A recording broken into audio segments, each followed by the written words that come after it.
Let's talk free tools. One of my favorites, Gimp. Gimp is basically Photoshop, but free. Now the tools are going to be a little bit different, but the core idea of it and the core tools are pretty much the same. So we're going to go ahead and make the thumbnail for this video in Gimp. And along the way, I'm going to show you the tools you can use to create thumbnails, schedules, and really whatever still images you would need as a content creator, a streamer, YouTuber, whatever you want to call yourself. So when you open up Gimp, it's going to be nice and blank. You'll go up to File and go to hit New. So for a YouTube thumbnail, we're going to need it to be 1280 by 720, and it gives us the 16:9 ratio that we would want. So if you go to this bottom right corner, you'll see this right here where it says Layers. Well, what we can do is we can add as many layers as we want. So let's just say we want to go ahead and make the border for this. And yes, I do lots of bordering. So we're going to hit OK. Now what it comes up with is just a blank kind of just space. There's nothing here. It's transparent. And to hide layers, you just click on the eyeballs and you're good to go. So to make the border, what I actually typically do is I'll go up and I will grab this rectangle select.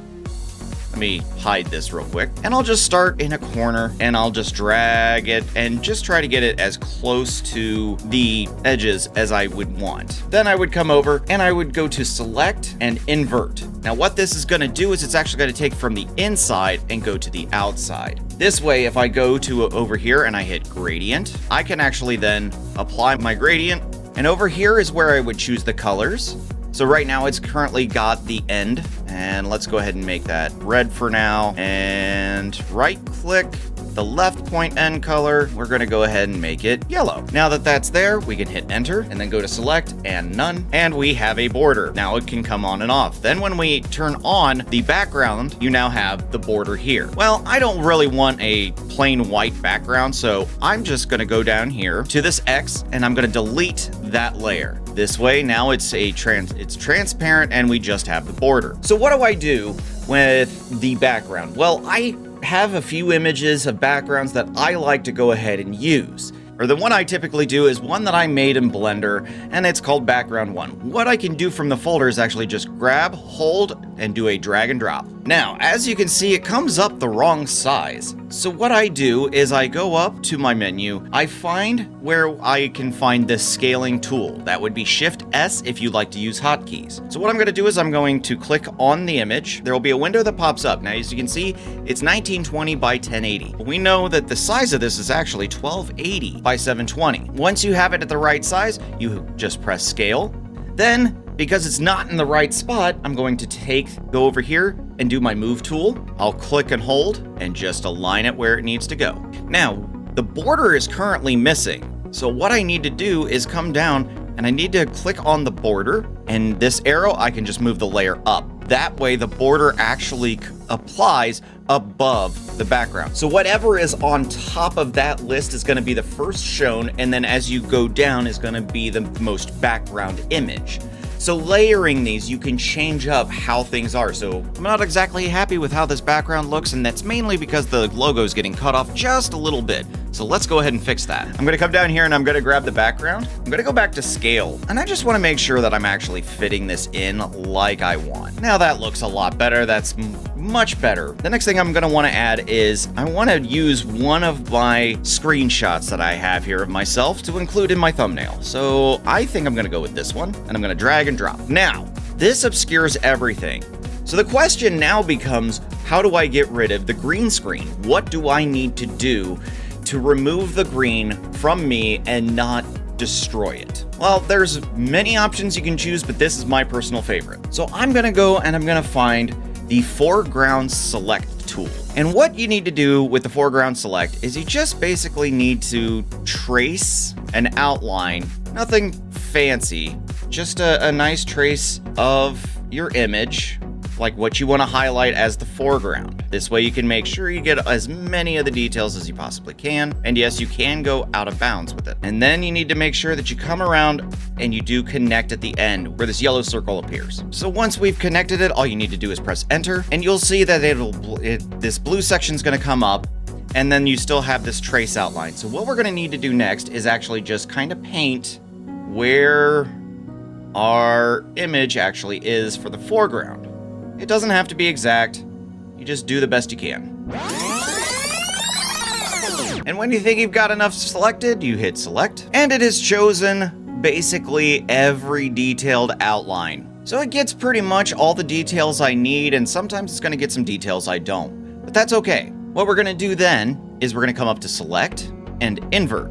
And what that's going to do is then choose all the green. And then what we can do is we can come up to color, and we can do color to alpha, and click the green, hit OK, and then delete. Now, as you'll notice, there is still some green there. To clean it up, we can grab the fuzzy select tool that is with the select by color tool. Come down here, do none for select, and you just kind of grab those green spots. You click, and you just drag, get all the green, let it select and hit delete, and that cleans it up. And then we'll go back, we'll hit select none, and now you'll see that's pretty clear. But I don't like how I'm kind of disappearing here at the bottom, but that's okay because I fully intended to take this and move the layer down. And just kind of hiding, you know, that little imperfection at the bottom that I didn't spend the time cleaning up. Now I still have a few spots over here, so I can go to view and I can do zoom in just to get myself a little bit closer to see how I'm going to fix this. And again, I'm just going to grab the fuzzy select tool. I'll come down here, I'll grab that green. Again, I'm just going to click and expand it out like so. Hit delete, and then a little bit up here, grab, expand it out, and delete. And then if I go back to my zoom and fit image in window to reset to where I can see everything. Using the foreground select is also handy when you're trying to take a person out of a more complex image where it's not just green, but maybe you have multiple different colors in the background and you're just trying to get rid of as much as possible. Now the next thing I'm going to do is I'm going to come up and I'm going to do some text. So I will go to the letter A for our text tool, and if you click and hold, you can just kind of set the size of the box that you're going to write in. Now, over on the far left panel over here, you can sit and you can choose the font you want, and you can flip through the fonts. And you get a little bit of a preview of what you're looking for, but nothing fancy. Just enough of an idea to get you going. Let's go ahead and just add the text. Oh, crap. The font size is too large. When that happens, you just click, hold, and you're just gonna highlight all the text, come down as far as you can. And you can use this little toolbox up here, or you can choose the size over here, whichever you choose, and you can just shrink it down. Maybe I want this to be all one line instead of two. Well, you can come over to these edges, and you can just bring them out, and you can resize this box to kind of fit everything you're looking to fit in here.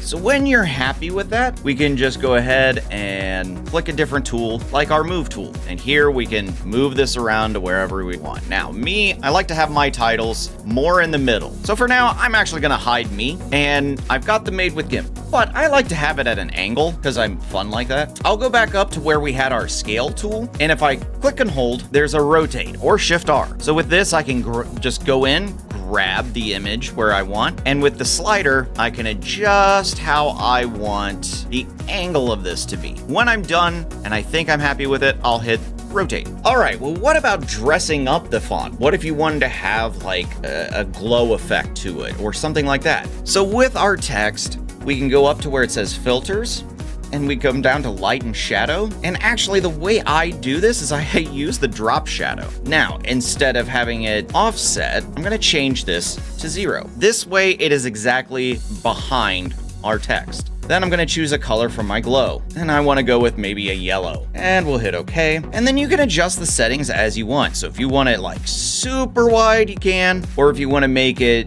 just a little bit of a glow, and you can change the opacity to basically give it more strength or a little bit less strength. I like to keep it rather low, just that way it's a soft glow, nothing overpowering. The blur radius, you can extend out how far that glow is gonna go. I keep it tight. If you're looking for something more like a stroke effect, you would go blur radius all the way down and your opacity all the way up. Now it looks more like a stroke rather than a glow effect. Yeah, that blends a little bit better. So I got the color of up here, but I also made it a little lighter and a little bit more apparent. But now we have a little bit of a problem that our border is not in the same color scheme as everything else. Well, we can change that by going and clicking our border. And if we hide everything behind it, we can at least have a good idea of what we're working with. So what I would do is I would just grab my fuzzy select to where it just hits to that, where it gets that outline on both sides. This way you're not getting in the middle. So again, we'll go over here to our gradient. This time we're going to choose colors that actually fit better. So I have more purple and blues to it. So I want to grab a purple color for one endpoint. So that would be the start. And on the right endpoint, we're going to go to a blue.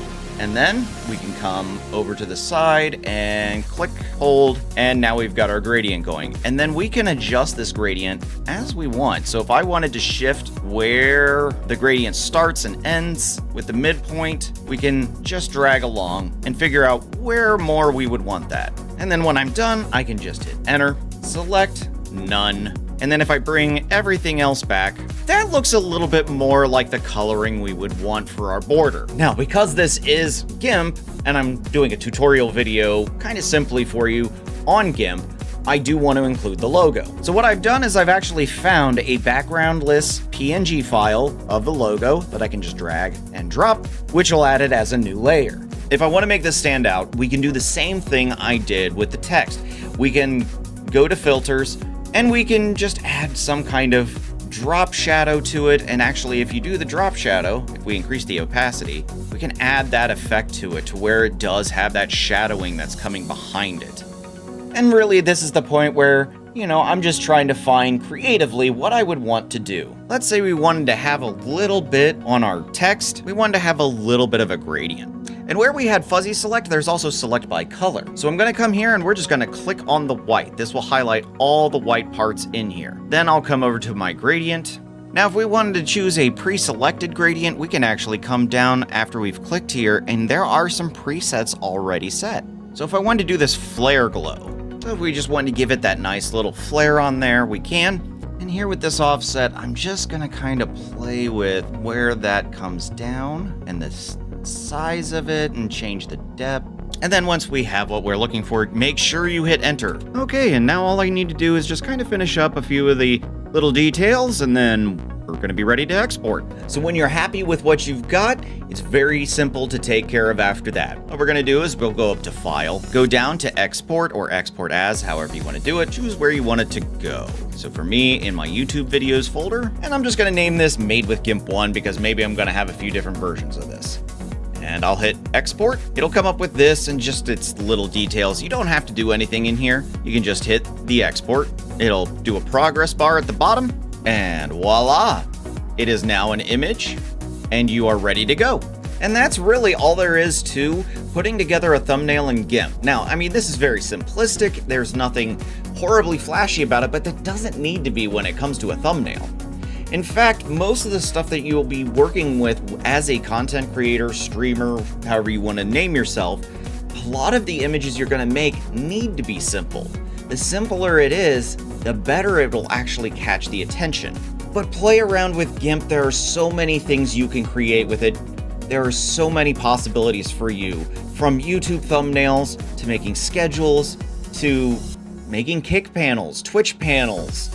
Really, whatever image needs you have, you can make. Use this tool and start developing the skills that are really going to start separating you from everyone else. When it comes to making stuff, I'm going to show you my absolute favorite tool for that because I think in a 3D space.